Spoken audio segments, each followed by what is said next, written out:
Good evening. Welcome to News Now on TV360. I am Thelma Okoro. The Nigerian military says it has foiled 2 attempts by suspected Boko Haram insurgents to attack Burutai, a Borno town in northeast Nigeria.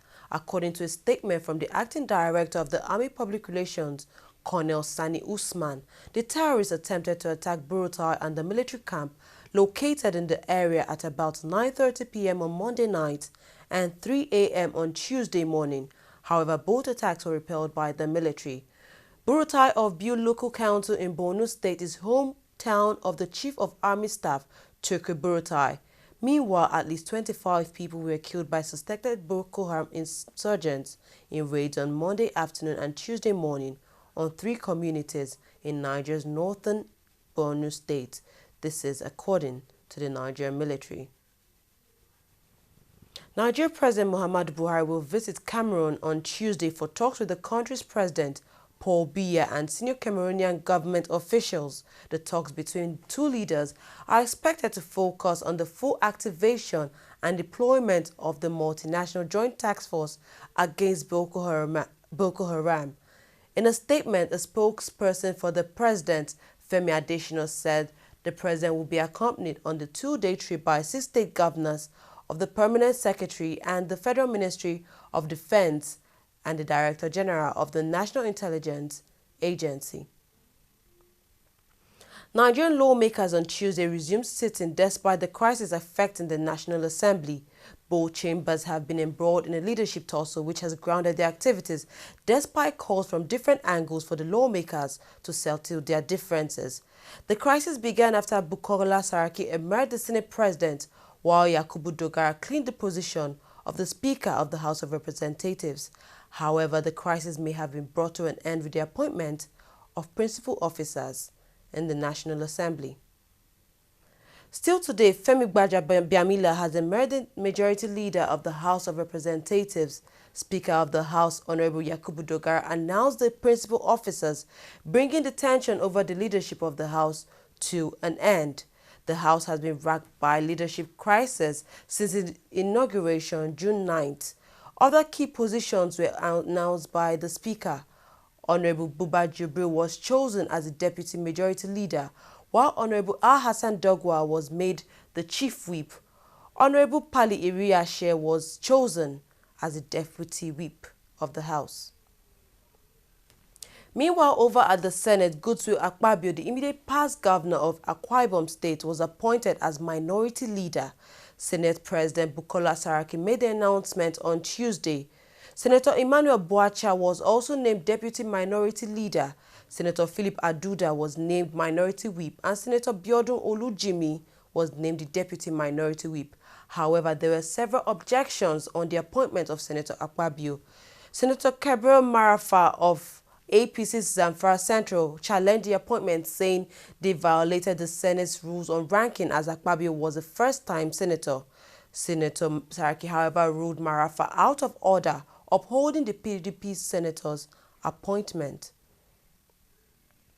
Now, before the leadership crisis raging in the National Assembly came to an end, a meeting was held by President Muhammadu Buhari and the lawmakers of the All Progressives Congress. President Buhari had called for the meeting with the APC lawmakers to seek ways to resolve the leadership crisis rocking the lower chamber. President Buhari urged the members to respect the party's decision as the party remains supreme. The president was held at the presidential villa in Abuja on Monday. The meeting was fruitful. The president came into the meeting and addressed us and told us about the need to be peaceful and orderly as party men. He also emphasized on the need for us to use our victory wisely so that Nigerians can benefit from the fact that APC has formed the government. He also encouraged us to find ways and means of working with the party, resolving the issues that bother the House.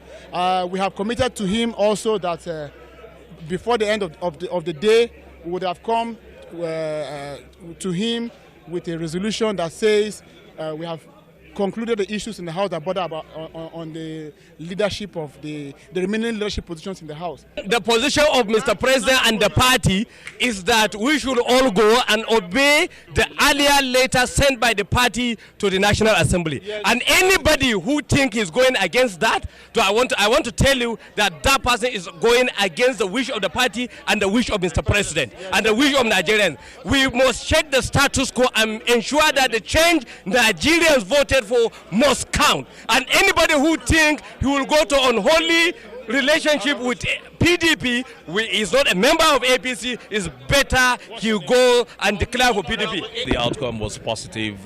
We had a family meeting, an APC family meeting, and we spoke heart to heart. The president was very forthright. He dwelled extensively on party supremacy, and I believe at the end of the day, before the end of this night, you guys will know the outcome. We're still talking, but I think this is the first time that everybody has come together. Those groups, the two groups, have come together in a cordial atmosphere for the first time, and as one family. And there's a lot of camaraderie, and I think we're almost at the point where all of this will be behind us. Hopefully by tomorrow. We're on the up and up. Everything is upbeat. Everything. We are surprised that the meeting ended in under 20 minutes. Nothing could have been achieved in 20 minutes based on the crisis this is. You will be very surprised. A lot was achieved in 20 minutes.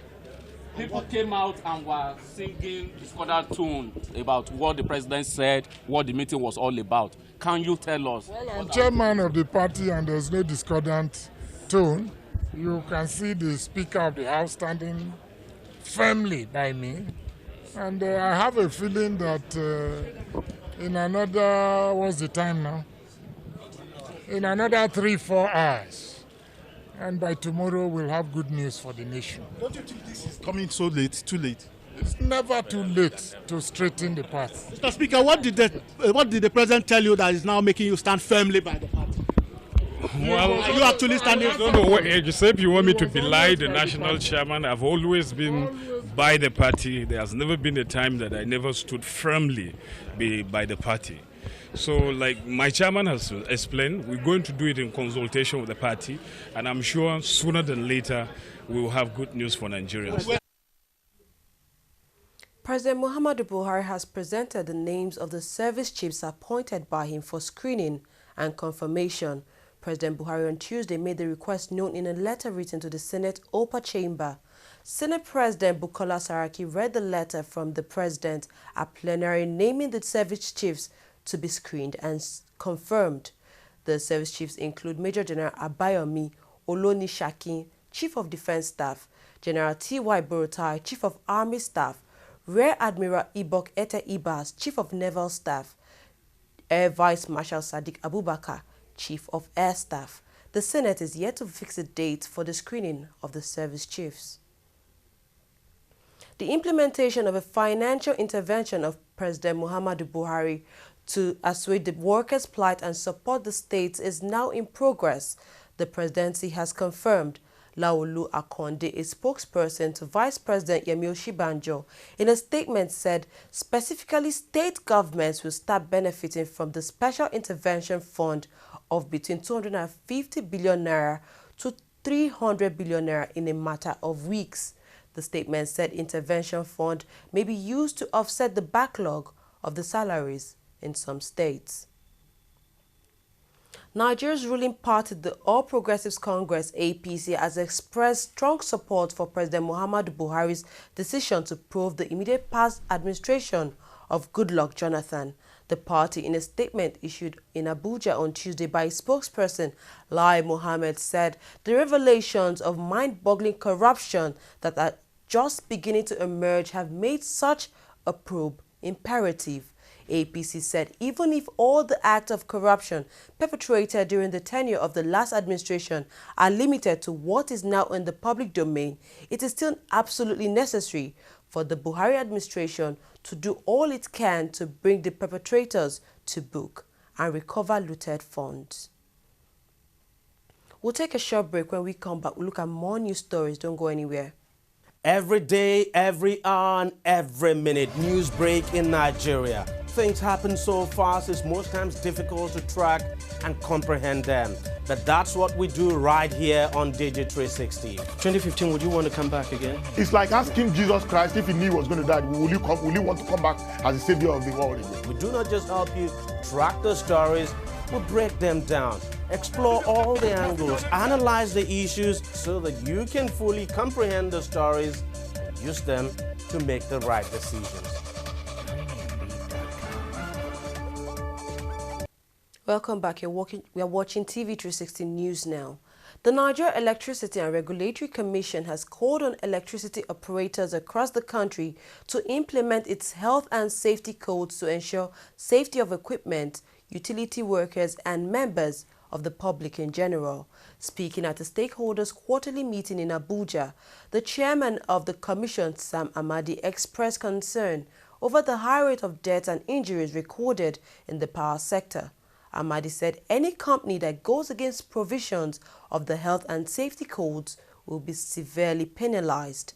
NERC's health and safety code was implemented in 2013. Oil prices fell to their lowest in nearly 6 months on Tuesday. It comes as a rout in the Chinese stock market casts further doubt over the outlook for crude demand in the world's top commodities consumer. Brent was down 72 cents at $52.75 a barrel, while U.S. crude was down 33 cents at $47 a barrel. Crude Brent is on track for the longest stretch of daily losses since March this year. President Barack Obama has become the first ever U.S. president to address the African Union. Obama made the history on Tuesday at the African Union headquarters in Ethiopia's capital, Addis Ababa. Speaking to the 54-member bloc of the AU, President Obama emphasized the U.S. commitment to fighting terrorism in Africa. Africa's progress will also depend on security and peace, because an essential part of human dignity is being safe and free from fear. In Angola, Mozambique, Liberia, Sierra Leone, we've seen conflicts end and countries work to rebuild. But from Somalia and Nigeria to Mali and Tunisia, terrorists continue to target innocent civilians. Many of these groups claim the banner of religion, but hundreds of millions of African Muslims know that Islam means peace.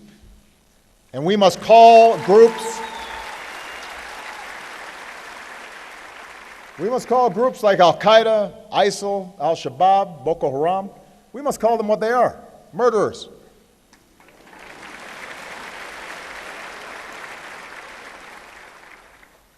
In the face of threats, Africa and the African Union has shown leadership.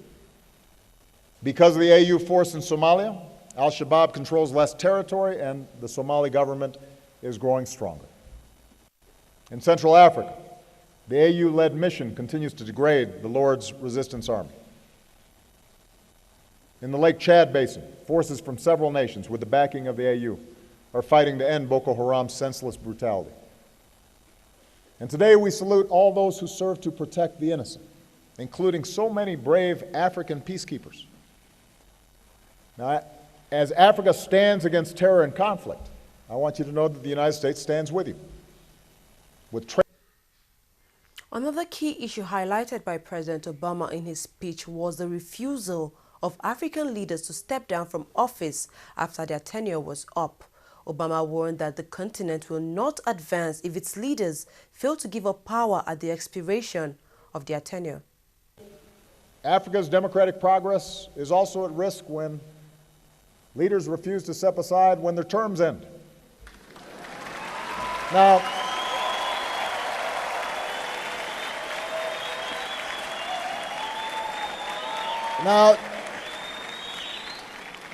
let me be honest with you. I do not understand this.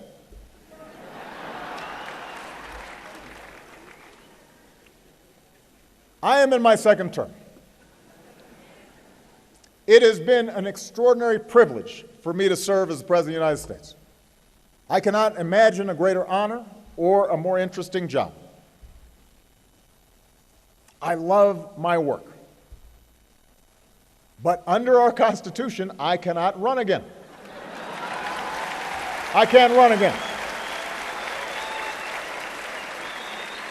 I actually think I'm a pretty good president. I think if I ran, I could win. But I can't.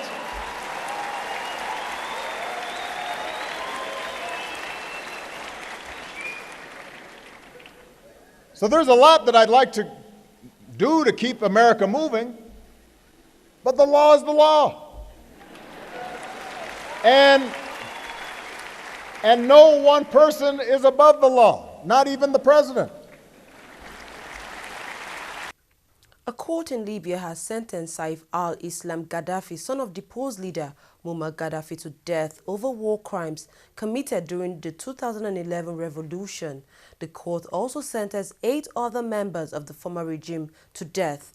Seif al-Islam is to die by firing squad, the court ruled on Tuesday. He and others were standing trial for suppressing protests during the political uprising in Libya in 2011 after Libyans revolted against the government of Gaddafi, who was killed in October 2011. Seif al-Islam was not present in court and gave evidence via video link. He is being held by a former rebel group from the town of Zintan that have refused to release him since then. To sports stories now, former Super Eagles coach Stephen Keshi has asked for a 1.2 billion naira compensation from the Nigeria Football Federation for alleged defamation. The 53-year-old was sacked by the NFF, who claimed he put in an application to coach Ivory Coast contrary to the terms of his contract. The former national team captain, who was in his 3rd spell in charge of the team, has denied any wrongdoing. However, NFF officials believe the claim has no substance and are confident the body will not be forced to compensate Keshi. The body has since appointed Sunday Olise to replace him as coach. UEFA President Michel Platini is set to announce his decision to run for the presidency of FIFA. The 60-year-old, who has been backed by 5 confederations for the post, is expected to make his announcement this week. The former France captain has been widely tipped by bookmakers to succeed Sepp Blatter as president of FIFA. We've come to the end of news now. We thank you very much for joining us. I am Thelma Okoro.